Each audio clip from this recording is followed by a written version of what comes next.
श्री गणेशाय नमः, सरस्वती नमः। नमस्कार बच्चों, कैसे हो? 10th बोर्ड परीक्षा में संस्कृत के गहन अध्ययन में आपका स्वागत है। 10th क्लास में पाठ्य पुस्तक आपकी कितने नंबर की है और कैसे उसके प्रश्न पूछे जाएंगे, उस आधार पर ही हम आपको अध्ययन करवा रहे हैं। क्योंकि पहले पार्ट में तो हमने विस्तार से आपको सिलेबस बताया था, लगभग आधे घंटे में डिस्कस किया था। अब हम देख लेते हैं, क्योंकि अपन दूसरा अध्याय पढ़ने जा रहे हैं। यहाँ पर पठित 15 पाठ आएंगे 27 नंबर के, उसके बाद की सारी व्याकरण है। 27 नंबर की केवल आपके क्या है, पुस्तक है। क्योंकि हम बता देते हैं आपको कि आपके 3 प्रकार के पाठ हैं।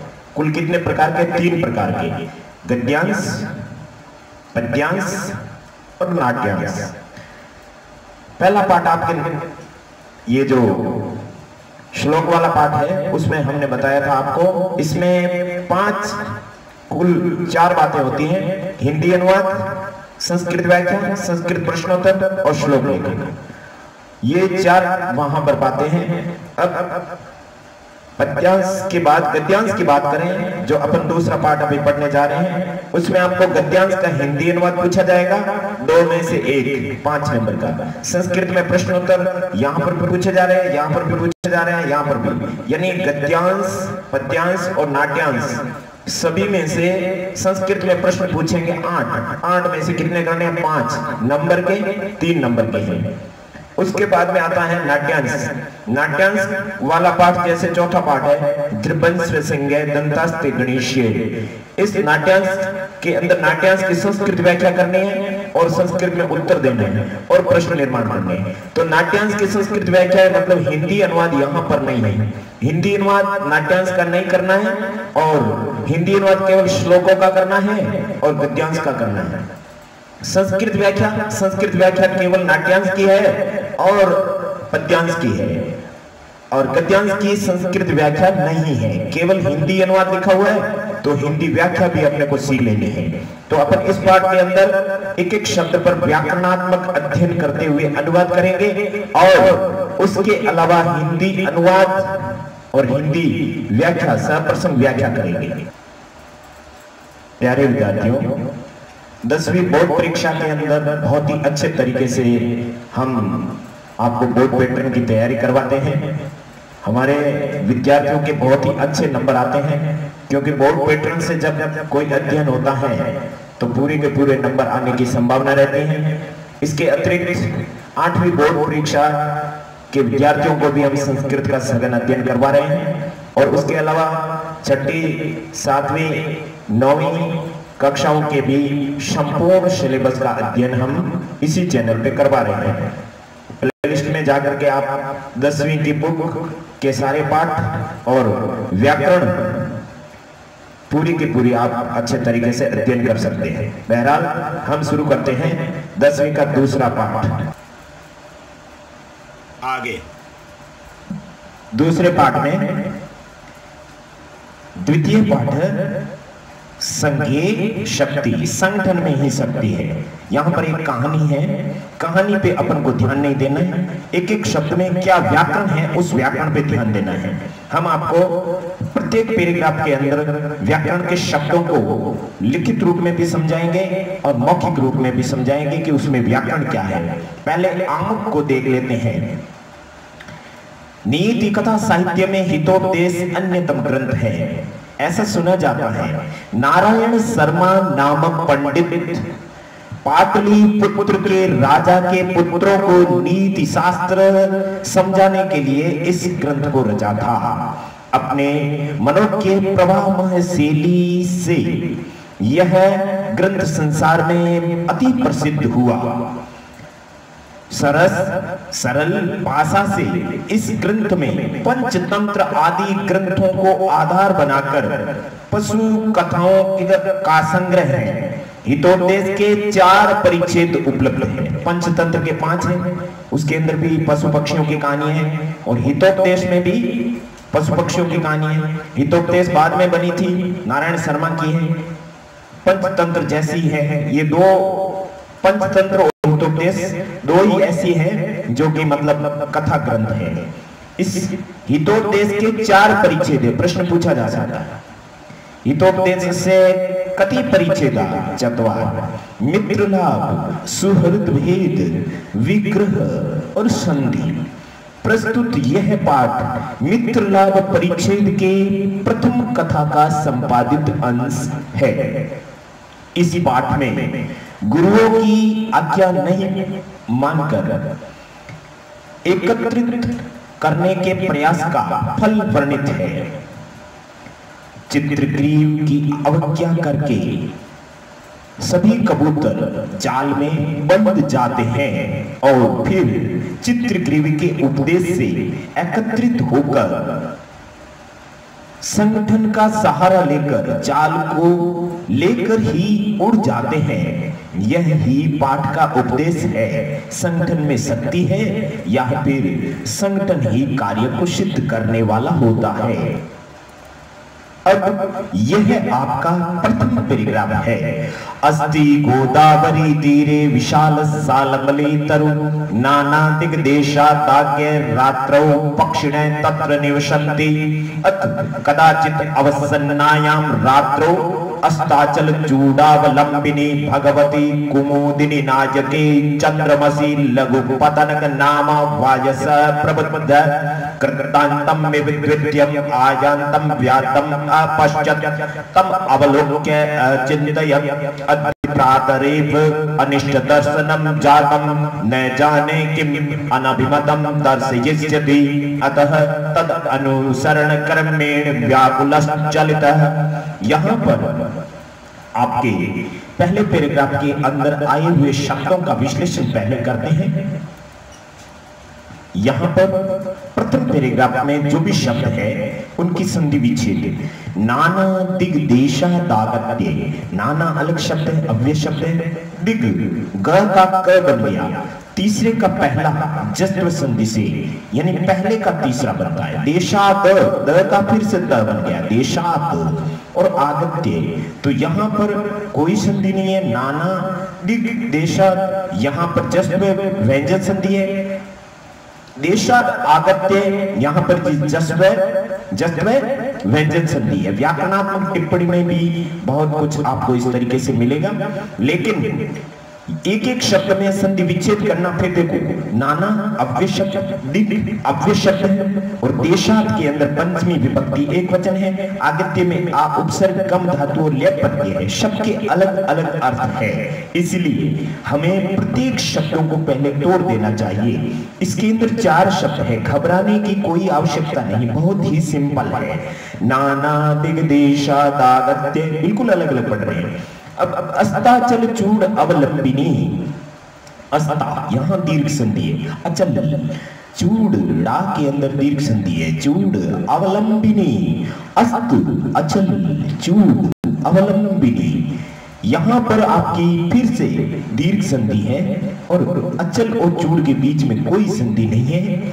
उसके बाद में चूड़ अवलंबिनी, यहाँ पर भी आपके दीर्घ संधि है, अस्ताचल चूड़ अवलंबिनी। तो यहाँ क्या है, यहाँ पर आपकी समास है, अचलस्य चूड़ अवलंबिनी, है ना। पर्वत की शिखर पर लटके होने वाले, अस्ताचल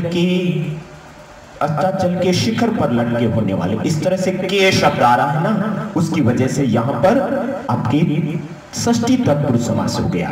कृतांतम में यहाँ मैं हलंत होकर के ई निकल गया, एव बन गया। कृतांतम अलग शब्द है, ये विशेषण शब्द है। इव आपका अव्यय है, की तरह मानो।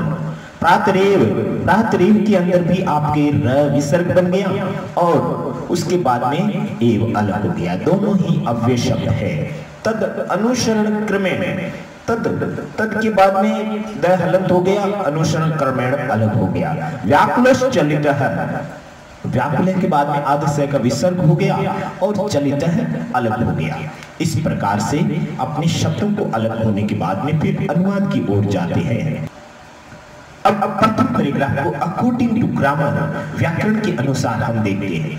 अस्ति गोदावरी तीरे विशाल साल्मली तरु, गोदावरी तीरे विशाल साल्मली तरु अस्ति, क्योंकि यहाँ पर जो आपका अस्ति है वो अस्ति आपके क्रिया शब्द है, इसलिए इसका अर्थ लास्ट में होगा। गोदावरी के तट पर विशाल शेमल का वृक्ष है, गोदावरी के तट पर विशाल साल्मली का पेड़ है। अब यहाँ पर कहानी शुरू हो रही है। आपको जैसे जैसे मैं हिंदी अनुवाद पढ़ा रहा वैसे वैसे आपको अनुवाद की पीडीएफ भी मैं आपको दे दूंगा। उस पीडीएफ के माध्यम से आप लोग उसका स्क्रीनशॉट ले लेना, अंत में ये मैं आपको बताऊंगा। तब तक आप लोग इस पाठ के शब्दों को हाथों हाथ याद करें।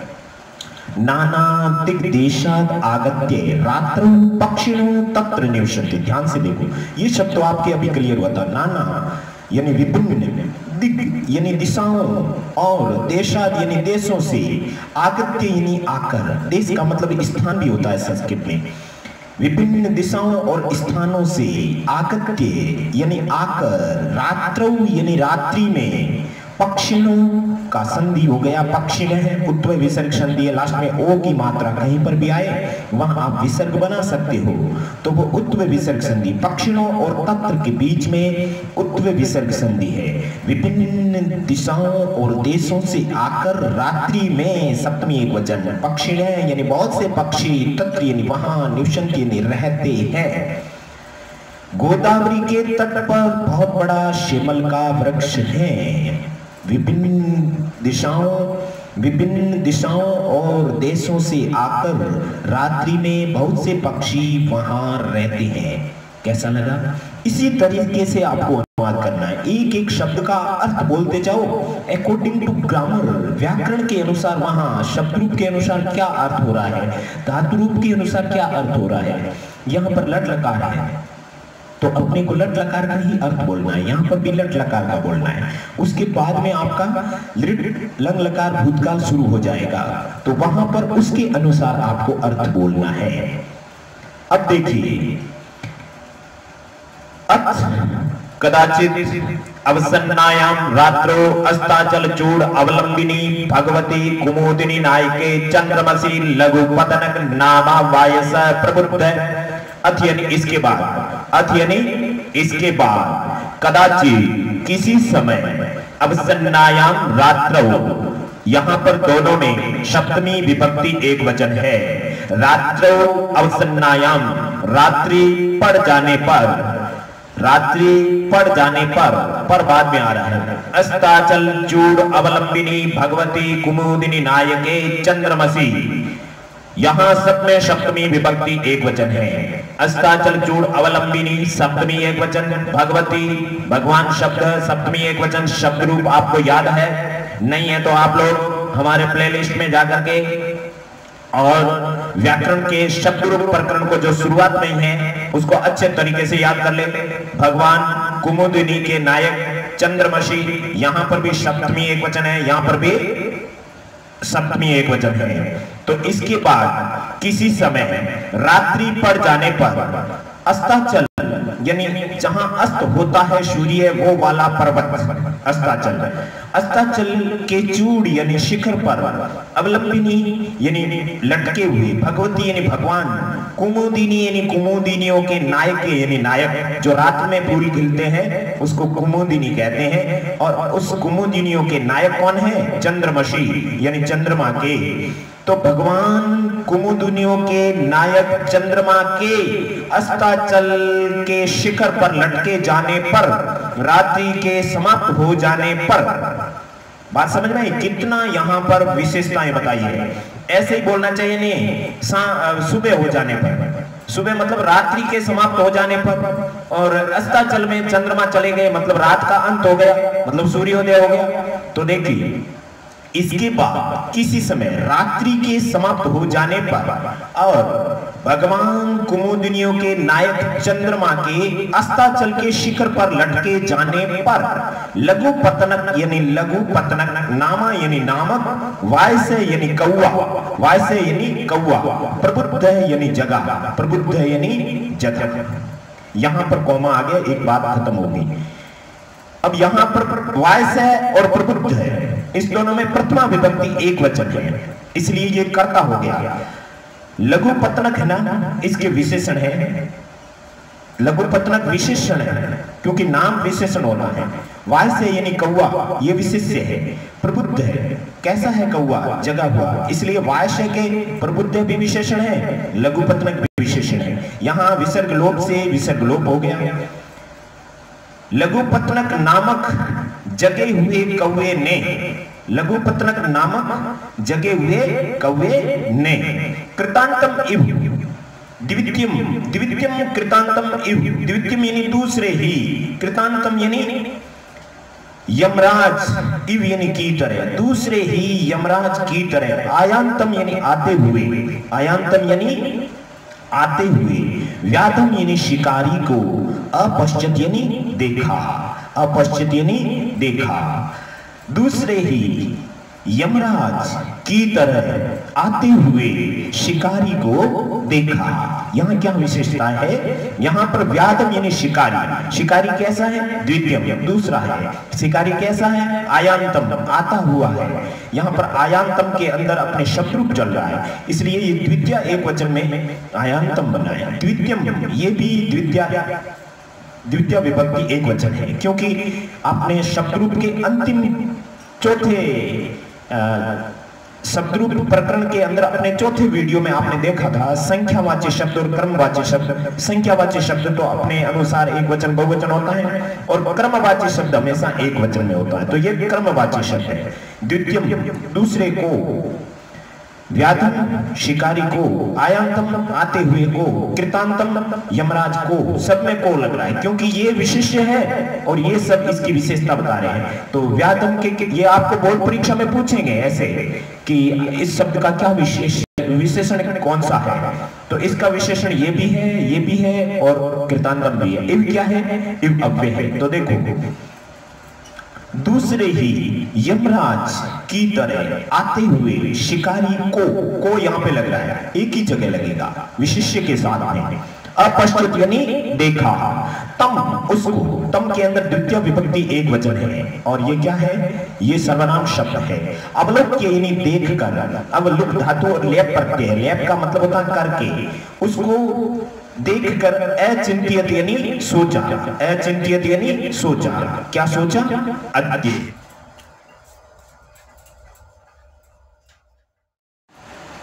प्रातरेव यानी सुबह सुबह ही, प्रातः का मतलब सुबह, रेव का मतलब रेव नहीं है, रे का विसर्ग बन गया, एव यानी ही, सुबह सुबह ही, अनिष्ट दर्शनम यानी अनिष्ट दर्शन, जातम यानी हो गया, अनिष्ट दर्शन हो गया, बुरा दर्शन हो गया।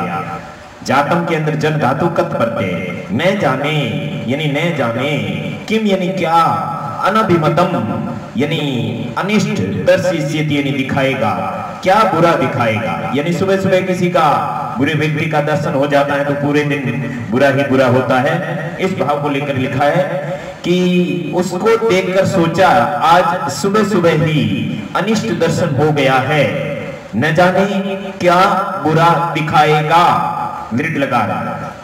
अतः इसलिए तद अनुसरण क्रमेण, उसके अनुसरण के क्रम से, मतलब उसके अनुसरण के क्रम से, मतलब उसके अनुसरण के क्रम से मतलब उसका पीछा करते हुए, व्याकुलः चलिते यानी व्याकुल होकर चल पड़ा, व्याकुलः चलिते यानी व्याकुल होकर चल पड़ा।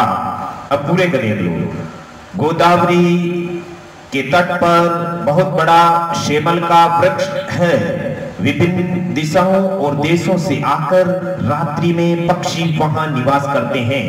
इसके बाद किसी समय रात्रि बीत जाने पर भगवान कुमुदुनियों के नायक चंद्रमा के अस्ताचल के शिखर पर लटके जाने पर लघुपत्तनक नामक जगे हुए कौवे ने दूसरे ही यमराज की तरह आते हुए शिकारी को देखा।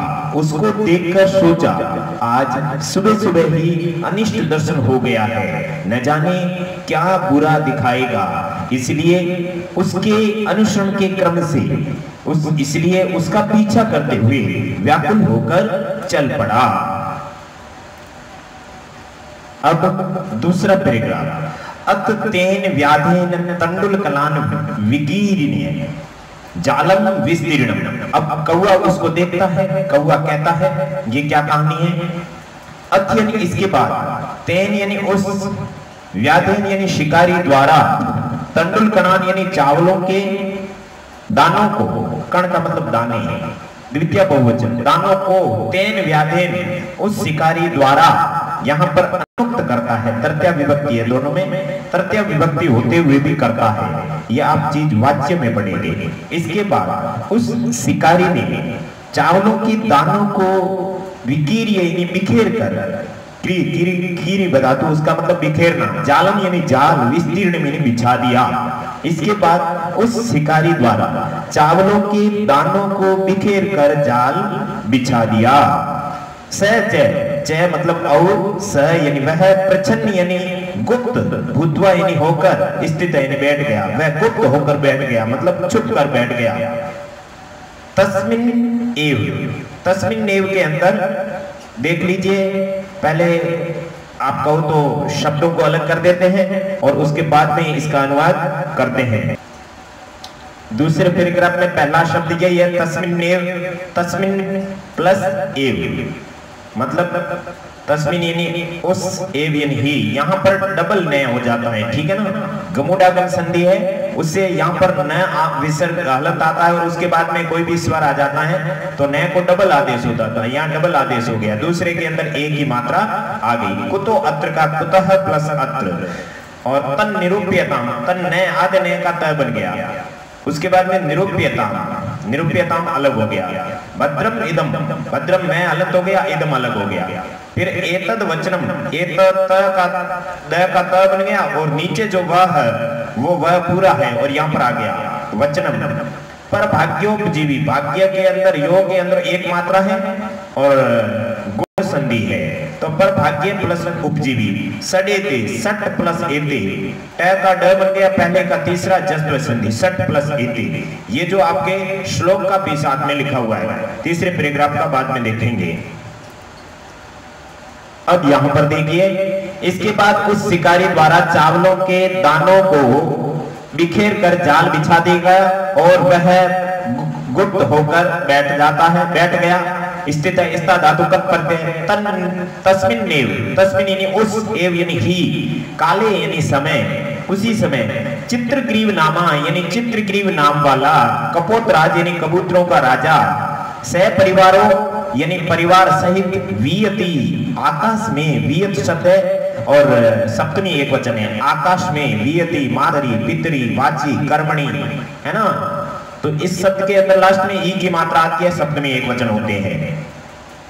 वी सर्पन यानी घूमते हुए, वी उपसर्ग है, सर्प धातु है और सत्री प्रत्यय है, मतलब घूमते हुए, आकाश में उड़ते हुए, तान यानी उन, तान यानी उन, तंडुल कणान यानी चावलों के दानों को, अवलोकियाम आस यानी देखा, अपश्चित यानी देखा, दोनों का मतलब देखा होता है, तो एक बार ही बोलेंगे।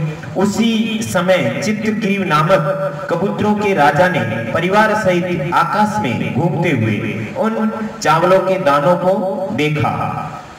ततः इसके बाद कपोतराज कबूतरों के राजा ने तंडुल कण लुधान चावलों के दानों के लोभी, कपोतान यानी कबूतरों को, प्रति यानी प्रति, कबूतरों के प्रति, कबूतरों को, आह यानी कहा, अकथित यानी कहा, दोनों का मतलब कहा होता है, तो एक बार ही बोलेंगे। इसके बाद कबूतरों के राजा ने चावलों के दानों के लोभी कबूतरों को कहा, कुतो अत्र निर्जने वने तंडुल कणा नाम संभवः, अत्र यानी यहाँ, निर्जने वने यानी निर्जन वन में, तंडुल कणा नाम यानी चावलों के दानों की, संभव यानी संभावना, कुतः यानी कहाँ है, यहाँ निर्जन वन में चावलों के दानों की संभावना कहाँ है। तत् निरूप्यताम तावत, तत् तावत निरूप्यताम, तत् और तावत का मतलब होता है तो, निरूप्यताम यानी भलीभांति देखो, भलीभांति समझो, तत् निरूप्यताम तावत यानी तो भलीभांति सोचो, देखो। उसके बाद में निरूप्यताम यानी भलीभांति निश्चय कीजिए। भद्रम इदम न पश्चामि, इदम यानी यह, भद्रम यानी कल्याणकारी, न यानी नहीं, पश्चाम यानी देखता हूँ, इसको कल्याणकारी नहीं देख रहा हूँ, मतलब इसमें भलाई नहीं है। सर्वथा हमेशा अविचारितम बिना विचार किए हुए, कर्म यानी कर्म न कर्तव्यम नहीं करना चाहिए, हमेशा बिना विचार किए हुए कार्य नहीं करना चाहिए। एतद वचनम यह वचन श्रुत्वा सुनकर, यह वचन सुनकर, कश्चित किसी, कपोत यानी कबूतर ने, स दर्पम, दर्प का मतलब घमंड, स यानी सहित, घमंड सहित, आह यानी कहा, अकथयत यानी कहा, तो एक बार होगा कहा। यह वचन सुनकर किसी कबूतर ने घमंड के साथ कहा, क्या कहा वो श्लोक में है, फिर देखेंगे, पहले इसका अनुवाद देख लो। इसके बाद उस शिकारी द्वारा चावलों के दानों को बिखेर कर जाल बिछा दिया गया और वह चुप कर बैठ गया। उसी समय चित्रग्रीव नामक कबूतरों का राजा परिवार सहित आकाश में उड़ते हुए उन चावलों के दानों को देखा। इसके बाद कबूतरों के राजा ने चावलों के दानों के लोभी कबूतरों को कहा, यहाँ निर्जन वन में चावलों की संभावना कहाँ है, इसलिए भलीभांति निश्चय कीजिए। यह कल्याणकारी नहीं देख रहा हूँ, हमेशा बिना विचार किए कार्य नहीं करना चाहिए। यह वचन सुनकर किसी कबूतर ने घमंड के साथ कहा, क्या कहा, ईशी घृणीत्व संतुष्ट क्रोधनो नित्य संकित परभाग्योपजीवी च सडेते दुख भागिने। श्लोक। ईर्षी यानी ईर्ष्या करने वाला, ईर्षी इनी प्रत्यय है, इनी प्रत्यय से पुल्लिंग शब्द ही बनता है, स्त्रीलिंग नहीं बनता है। इकारांत स्त्रीलिंग शब्द भी होते हैं लेकिन वो नहीं यहाँ पे। जैसे धन का धनी, धन मतलब धन, धनी मतलब धन वाला, इन्हीं पर। ईर्षी ईर्ष्या करने वाला, घृणी घृणा करने वाला, तो असंतुष्ट, तू प्लस असंतुष्ट यण संधि है।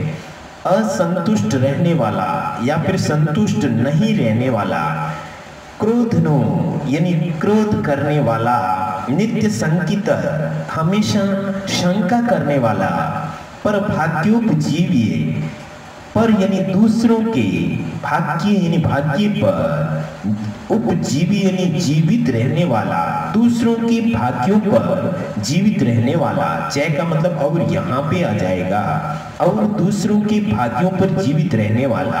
कितनी बातें हुई, 1 2 3 4 5 6 षट एते, एते यानी 6, एते यानी ये 6, षट यानी 6, ये 6 दुख भागिने यानी दुख के भागी लोगों के होता है, यानी दुख भागी अर्थात दुखी व्यक्ति के होते हैं। ईर्ष्या करने वाला, घृणा करने वाला, असंतुष्ट रहने वाला, क्रोध करने वाला, हमेशा शंका करने वाला और दूसरों के भाग्यों पर जीवित रहने वाला, ये 6 दुख भागी अर्थात दुखी व्यक्ति के होते हैं। इस प्रकार ये श्लोक का अनुवाद याद हुआ। आपको एक एक शब्द का अनुवाद करना है, एक एक शब्द का अर्थ कहना है, अनुवाद अपने आप हो जाएगा। और एक एक शब्द का अर्थ भी उसमें स्थित व्याकरण के अनुसार कहना है। व्याकरण से तात्पर्य शब्द रूप है, धातु रूप है या अव्यय है, प्रत्यय है, किस आधार पर आप अर्थ बोल रहे हो वो आपको ज्ञान होना चाहिए। अगला पैराग्राफ, तत् श्रुत्वा कपोत राजस्य शंकां च अनादृत्य सर्वे कपोतः तत्रोपविष्टा अनंतरम सर्वे जालेन बद्धः बभूव। अनंतरम यानी इसके बाद, तत् श्रुत्वा यानी यह सुनकर, कपोत राजस्य यानी कबूतरों के राजा की, शंकाम यानी शंका को, अनादृत्य यानी अनादर करके, यह सुनकर और यहाँ पे आ जाएगा, यह सुनकर श्रुत्वा के अंदर श्रुत्वा यानी सुनकर, कत्वा प्रत्यय है। कपोत राजस्य यानी कबूतरों के राजा की, शंका यानी शंका का, अनादृत्य यानी अनादर करके, सर्वे यानी सभी, सर्वे यानी सभी, सर्वे पुल्लिंग है। सर्वे क्या है? पुल्लिंग। और पुल्लिंग कहां पर आता है? जहां पर विशेषण विशेष्य दोनों पुल्लिंग होते हैं। और यहाँ पर कपोतः ये विशेष्य है, तत्र उपविष्टा, तत्र अव्यय है, उपविष्टा उप उपसर्ग विष धातु और कत प्रत्यय है। अब यह सुनकर कबूतरों के राजा की, पहले ये देख लीजिए, अनादृत्य अन और आंग उपसर्ग त्रिधातु लेप प्रत्यय, अनादृत्य। कपोतः तत्रोपविष्टा, कपोतः आदेश का विसर्ग बन गया, तत्र प्लस उपविष्टा।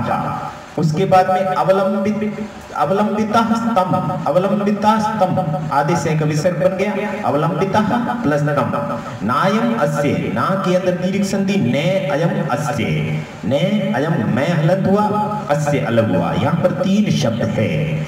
तदत्र, तत् प्लस अत्र, धैर्यम अवलंब्य, धैर्यम अवलंब्य, मैं हलंत हुआ, अ निकला, अवलंब्य हुआ।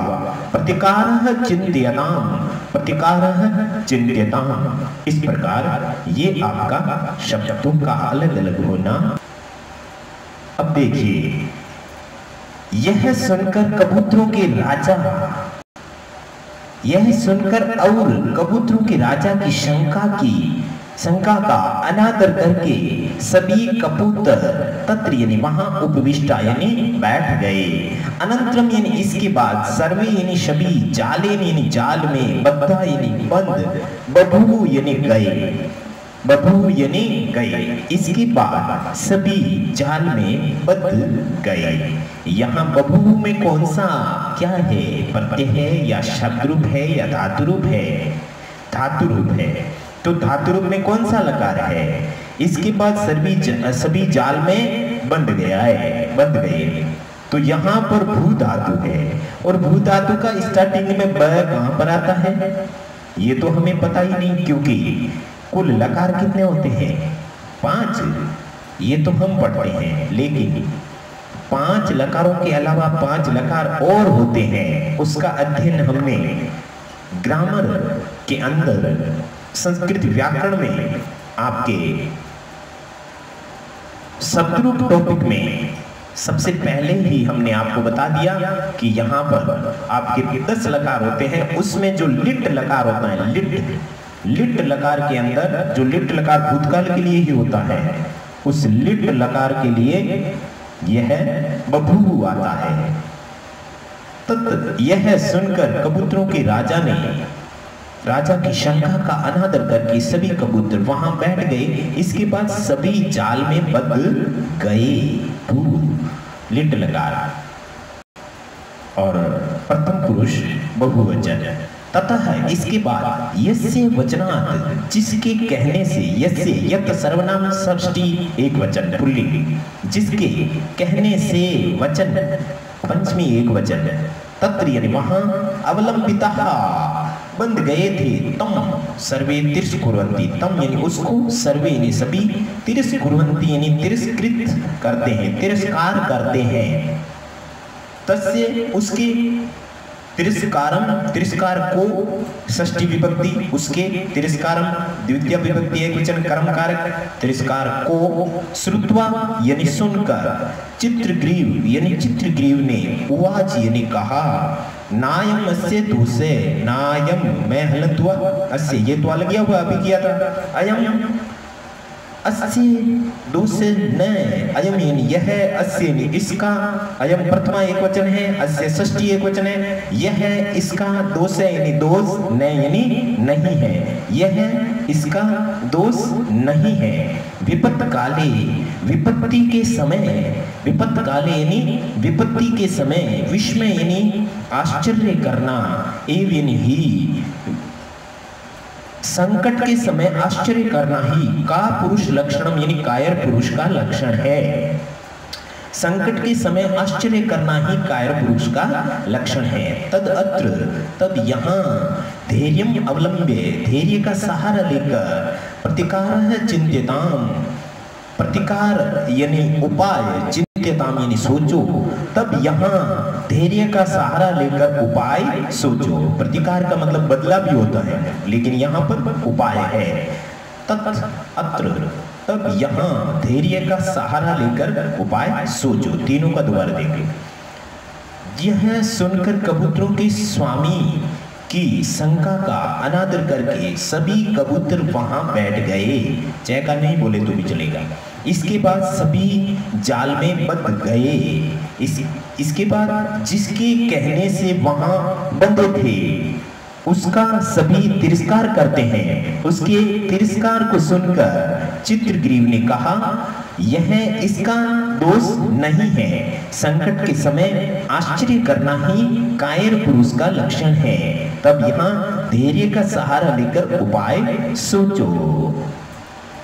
नेक्स्ट पैराग्राफ, इसमें इदानीम अपि एवं, यहाँ पर इदानीम अपि एवं किस प्रकार है, पहले शब्दों को देख लेते हैं। इदानीम अप्येवम, इदानीम तो इदानीम आ गया, मैं हलत हो गया, अंदर से ए निकल गया, लेकिन यह से पहले आधा अक्षर होता है तो यण संधि होती है।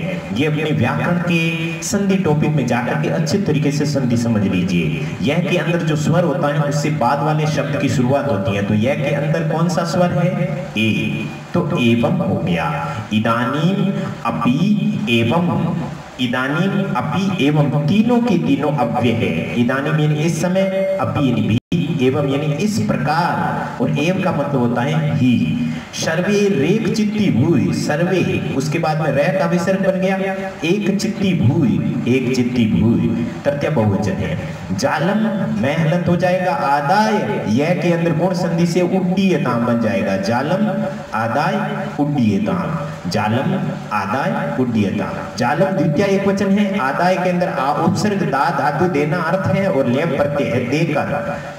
आदा यानी लेकर, दा यानी देकर, दाय के अंदर दत्वा हो जाएगा, फिर कत्वा प्रत्यय आएगा, उपसर्ग होता है, वहां लेप आता है। उड्डीयताम यानी उड़ जाओ। जालम आदाय उत्पत्तिता, जालम आदाय उत्पत्तिता, जालम आदाय तो सेम है, लेकिन योत्पत्तिता ये प्लस उत्पत्तिता। सुदूरा जाला भार कान, तो सुदूरात यहां पर आधे जय का आधा त बन गया। पहले सुचुत्व से द बना, सुचुत्व से जय बन गया, फिर जस्व से जय बन गया, दोनों संधि है यहाँ पर। उसके बाद में जाल, जाल ला के अंदर दीर्घ संधि से अपहार कान, फिर तान, तान साथ में क्यों लिखा, क्योंकि तान जाल, तान अपहार कान, तो यहाँ तान सार्वनामिक विशेषण है, इसमें द्वितीय बहुवचन है और इसमें भी द्वितीय बहुवचन है, इसलिए द्वितीय में को अर्थ होता है कर्म कारक की वजह से। तो यहाँ पर वो अर्थ क्या होगा, उन अपहरण करने वालों को, इस तरीके से। फिर ततः तेसु, ततः तेसु के अंदर आधे से का विसर्ग बन गया सत्व विसर्ग संधि से। ये तेसु है वो आपके सप्तमी बहुवचन है, और ततः अव्यय है।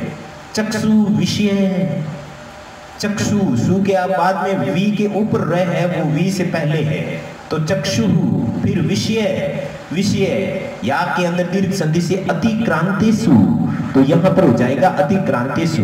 चक्षु विषय अतिक्रांतेषु, आंखों के विषयों से ओझल हो जाने पर, मतलब दिखना बंद हो जाने पर। अल्पानाम अपि, ये आपके श्लोक में है, मैं हलंत हुआ, अल्पानाम अपि षष्ठी बहुवचन अव्यय। गुणत्वम मैं हलंत हुआ, गुणत्वम, फिर आपन्नयि, आपन्नयि के अंदर आपके तृतीय बहुवचन है। इसी तरीके से आप सारे पाठ पढ़ सकते हो। अपन अंतिम पैराग्राफ और श्लोक का अनुवाद करते हैं। अब इसको फिर से देखते हैं। इदानीम अपि एवं, इस समय भी इस प्रकार क्रियताम यानी करना चाहिए, इस समय भी इस प्रकार करना चाहिए, ऐसा ही करना चाहिए। सर्वे एक चित्ती भूय, सर्वे यानी सभी के द्वारा, एक चित्ती यानी एकत्रित, भूय यानी होकर, जालम यानी जाल, आदा यानी लेकर, उड्डीयताम यानी उड़ जाना चाहिए, सभी के द्वारा एकत्रित होकर जाल को लेकर उड़ जाना चाहिए। एक एक शब्द का अर्थ होना चाहिए। जाल को द्वितीय एकवचन जालम, आदाय लेकर, ले प्रत्यय, उड्डीयताम उड़ जाना चाहिए, इति इस प्रकार विचिन्त्य सोचकर, वि उपसर्ग चिंत धातु लेप प्रत्यय, लेप का मतलब करके, इस प्रकार सोचकर, सर्वे यानी सभी, पक्षिणे यानी पक्षी, ये भी बहुवचन ये भी बहुवचन, ये सार्वनामिक विशेषण है, ये विशेष्य है। पक्षी पक्षी पक्षी पक्षिण है, ठीक है ना, पक्षिण प्रथमा बहुवचन है, सभी पक्षी, जालम आदाय उत्पतिता, जालम यानी जाल, आदा यानी लेकर, उत्पतिता यानी उड़ गए, जाल लेकर उड़ गए। अनंतरम इसके बाद, स व्याध वह शिकारी, शु दूरात, दूरात यानी दूर से, सुदूरात यानी बहुत दूर से, जाल अपहारकान जाल को ले जाने वालों, तान जाल अपहारकान उन जाल को ले जाने वालों को, अवलोक्य यानी देखकर, पश्चात यानी पीछे, धावनम अक्रोत दौड़ना किया, धावनम अक्रोत यानी दौड़ना किया, तो दौड़ना किया मतलब दौड़ा, क्योंकि धावनम में ल्युट प्रत्यय है, ठीक है ना, धावनम वदनम कथनम सब में ल्युट प्रत्यय होता है, दौड़ना किया मतलब दौड़ा, उन जाल को ले जाने वालों को देखकर पीछे दौड़ा, पीछे दौड़ा। ततः इसके बाद, तेसु उनके, चक्षु विषय अतिक्रांतेषु, चक्षु यानी आंखों के, विषय यानी विषयों से, अतिक्रांतेषु यानी ओझल हो जाने पर, आंखों से ओझल हो जाने पर, इसके बाद उनके आंखों के ओझल हो जाने पर, ततः तेसु पक्षिषु चक्षु विषय अतिग्रंथेषु, इन तीनों के अंदर सप्तमी बहुवचन है तो तीनों का साथ में होगा। तेसु पक्षिषु उन पक्षियों के, चक्षु विषय अतिक्रांतेषु आंखों के विषय से ओझल हो जाने पर, आंखों के विषय से ओझल हो जाने पर, स यानी वह, व्याधे यानी शिकारी, निवृत्त वापस चला गया, अतएव उच्यते इसीलिए कहा गया है। अब क्या कहा गया है वो श्लोक है, बाद में देखेंगे, अभी इसका फिर से अनुवाद देख लेते हैं। इस प्रकार भी इदानीं इस समय भी इस प्रकार करना चाहिए, सभी एकत्रित होकर जाल लेकर उड़ जाना चाहिए। ऐसा विचार करके सभी पक्षी जाल लेकर उड़ गए। इसके बाद वह शिकारी बहुत दूर से उन जाल को ले जाने वालों को, अपहरणकर्ताओं को देखकर पीछे दौड़ा। इसके बाद उनकी आंखों से ओझल हो जाने पर, इसके बाद उन पक्षियों की आंखों से ओझल हो जाने पर वह शिकारी वापस चला गया, इसलिए कहा गया है। अब क्या कहा गया है उसको भी अपन देख लेते हैं। वहां पर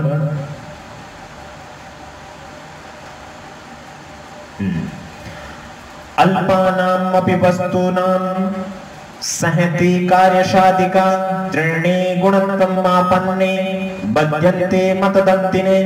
अल्पानाम अपि वस्तूनां सहति कार्यशादिका, अल्पानाम षष्ठी बहुवचन, थोड़े से भी, थोड़े से, अपि यानी भी, वस्तुनाम यानी वस्तुओं की, तो अल्पानाम वस्तुनाम दोनों में षष्ठी बहुवचन है, तो अल्पानाम आपका क्या है, विशेषण, और वस्तुनाम विशेष्य मेन चीज है। थोड़े से भी वस्तुओं का, सहति यानी संगठन, सहति यानी संगठन, कार्य साधिका यानी कार्य को सिद्ध करने वाला होता है। थोड़ी सी भी वस्तुओं का संगठन कार्य को सिद्ध करने वाला होता है। त्रिणयी गुणत्वम मापन्ने, त्रिणयी यानी तिनकों के द्वारा, गुणत्व मापन यानी गुण प्राप्त किए जाने पर, मत दंतिने यानी मत वाले हाथी, बद्यंते यानी बांधे जा सकते हैं। तिनकों के द्वारा गुण में आ जाने पर, और तिनके गुण में कैसे आते हैं, रस्सी बन जाने पर, रस्सी बना देते हैं, तिनकों से मिला करके बहुत बड़े तिनके मिल करके रस्सी बन जाती है, तो मत वाले हाथी को भी बांध लेते हैं, मतलब संगठन में शक्ति है। तिनकों के द्वारा गुण प्राप्त किए जाने पर मत वाले हाथी को भी बांधा जा सकता है। तिनकों के द्वारा गुणों में आ जाने पर अर्थात रस्सी बन जाने पर मतवाले हाथी को भी बांधा जा सकता है। थोड़े से भी वस्तुओं का संगठन कार्य सिद्ध करने वाला होता है, क्योंकि तिनकों के द्वारा गुण में आ जाने पर अर्थात रस्सी बन जाने पर मतवाले हाथी को भी बांधा जा सकता है। अब आपके कोर्स में बाकी की क्वेश्चन तो आते नहीं है, उसका व्याकरणात्मक प्रश्न है तो उनका अध्ययन तो अपने पाठ में कर लिया। अतिल मुद्रात्मक प्रश्न है संस्कृत में उत्तर देने वाले। वायसस्य नाम किम, कौवे का नाम क्या था? कौवे का नाम, वायसस्य नाम किम, तो कौवे का नाम क्या था? कौवे का नाम था लघुपत्तनक। कौवे का नाम क्या था? लघुपत्तनक। लघुपत्तनक। अब इसका उत्तर ये हुआ, वायसस्य नाम लघुपत्तनक अस्ति, ऐसे भी आप लिख सकते हो पूरा। फिर वायस्य है कम आयान्तम अपश्यत, कौवे ने किसको आते हुए देखा? कम के अंदर द्वितीय एकवचन है। ये जो शब्द होते हैं ना, ये किम शब्द का आपको, ये किम क्या है आपके, ये संस्कृत में इंग्लिश में जो WH वर्ड होते हैं ना, वाट है ना, वाट वगैरह, जो हाउ है ना, विच, इस तरह के शब्द होते हैं, वो आपके किम सर्वनाम शब्द संस्कृत में होते हैं। ये आपके प्रश्नवाचक शब्द है, तो किम सर्वनाम शब्द आपको याद कर लेना चाहिए। वायस्य है कम आयान्तम अपश्यत, कौवे ने किसको आते हुए देखा? तो यहाँ पर हो जाएगा व्याधम, शिकारी को। व्याधम मैं हलत होगा क्योंकि बाद में स्वर आ रहा है। कह कपोतराज है, कपोतराज का नाम क्या था? चित्रग्रीव। चित्रग्रीव कपोतराज है। कीदृशी तृणी मतदंतिने बध्यन्ते, कैसे तिनकों के द्वारा मतवाला हाथी बांधा जाता है? तो कीदृशी की जगह गुणम मापन्नयि, गुणों में आने वाले तृणी तिनकों के द्वारा मतदंतिने बध्यन्ते, मतवाले हाथी बांधे जा सकते हैं। ये नोट्स आपके हिंदी अनुवाद का है। इस पाठ का संगी शक्ति द्वितीय पाठ है, अनुवाद है। पूरा जो मैंने अभी आपको पढ़ाया उसका है। इसका आप स्क्रीनशॉट लेकर के और अपने पास सुरक्षित रख ले, क्योंकि जब भी आप अनुवाद पढ़ेंगे तो किस शब्द का क्या अर्थ होता है, इसको मैं अभी पढ़ तो नहीं सकता क्योंकि मैंने जो अनुवाद करवाया वही है। आप पढ़ लेना उसको, कहाँ पर द्वारा लगता है, कहाँ से लगता है, कहाँ को लगता है, कहाँ में लगता है, कहाँ चाहिए लगता है, वो क्यों लगता है, उसका कारण कब पता चलेगा आपको? जब व्याकरण पढ़ेंगे। क्योंकि कहीं कहीं पर मैं ऐसा कहता हूँ, उन सभी के द्वारा ऐसा किया जाने पर, तो वो ऐसा किया जाने पर क्यों लगा है, उसकी विभक्ति है, कुछ उसमें ग्रामर है, इसीलिए इसके अंदर जो चीज लिखी हुई है वो मैंने जो आपको पढ़ाया उसी के अनुसार है। अब यहाँ पहला पैराग्राफ है, दूसरा पैराग्राफ है, फिर ये श्लोक का अनुवाद है जो रेड पेन से लिखा है, फिर ये आपके तीसरा पैराग्राफ है, उसके बाद में यहाँ पर जो लास्ट में श्लोक लिखा है उसका अनुवाद है।